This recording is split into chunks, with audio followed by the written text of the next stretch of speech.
Genre: realistic fiction. Essential question: what are some of the ways, big and small, that people can change the surface of the earth? Mattland, by Hazel Hutchins and Gail Herbert. Illustrated by Dusan Petrisic. Matt had moved 3 times with his family, and this was the worst place of all. There were no climbing trees, just scraggly pines. There was no one he knew, just houses with closed doors. There was barely any grass. Everywhere was mud and water. Across the wetness lay only scattered building scraps, a few rocks, and a stick.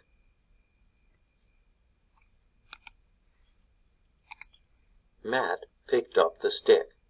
He felt like breaking it. He felt like throwing it. He felt like hitting something with it. But the stick felt comfortable in his hand, and instead, Matt drew a line in the mud. Rain had fallen that morning. The earth was full to overflowing, and the line filled with water. It was squiggly, like lines on the map his parents showed him each time they moved. He gave the line a squiggly name. Snake River, he said.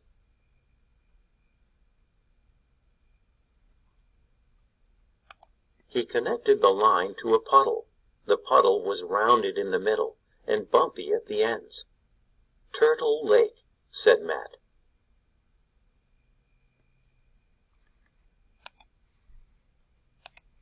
He moved some rocks into a jagged row.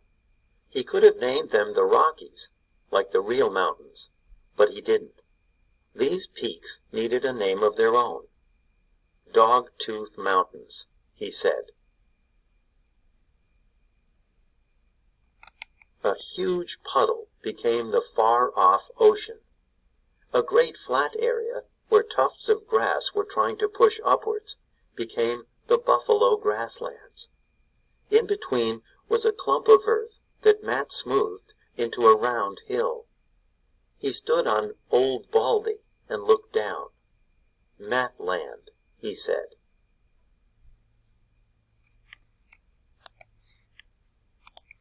The scraps in the mud looked different now.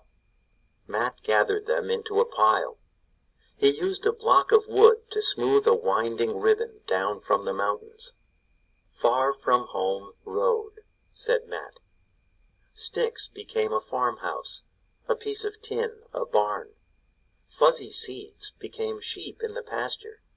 He was just plucking a 7th sheep from his sock when he noticed something that had not been there before. An outsider had arrived in Mattland.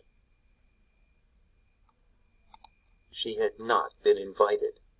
She had not asked if she could enter. For a long time, Matt stood looking at her. Finally, she reached out a hand. Resting in her open palm was a single popsicle stick. She handed it to Matt and walked away.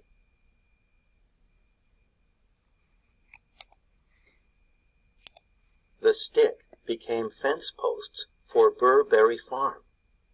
The road began to wind along the water.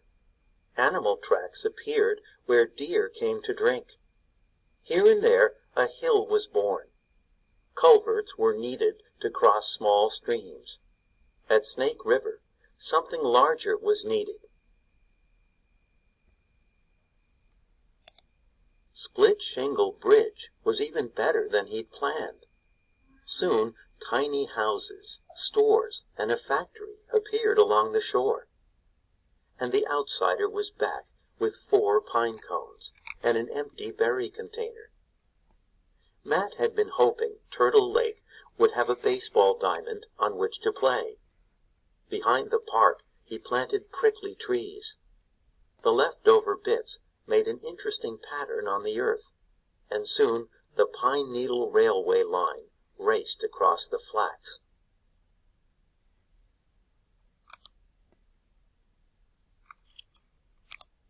This time when the outsider returned, She needed both hands to hold all she had found. The bones, weathered clean and white as wood, were buried for future explorers in the dinosaur Badlands. The broken key became the Mount Fang weather station. The flattened penny became a landing pad for UFOs, just in case. Colored pebbles, bits of tile, and ends of string each found a place just as the rain began to fall once more. Almost instantly, Snake River filled to overflowing. Culverts clogged with mud.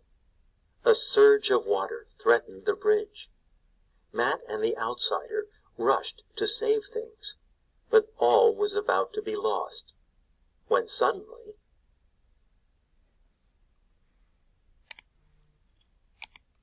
help arrived from unexpected places. Steadily they worked. Soon, dams, dikes, and deep canals were guiding the water safely away. The rain stopped. The water calmed. The sky cleared. And shining boats appeared on Turtle Lake.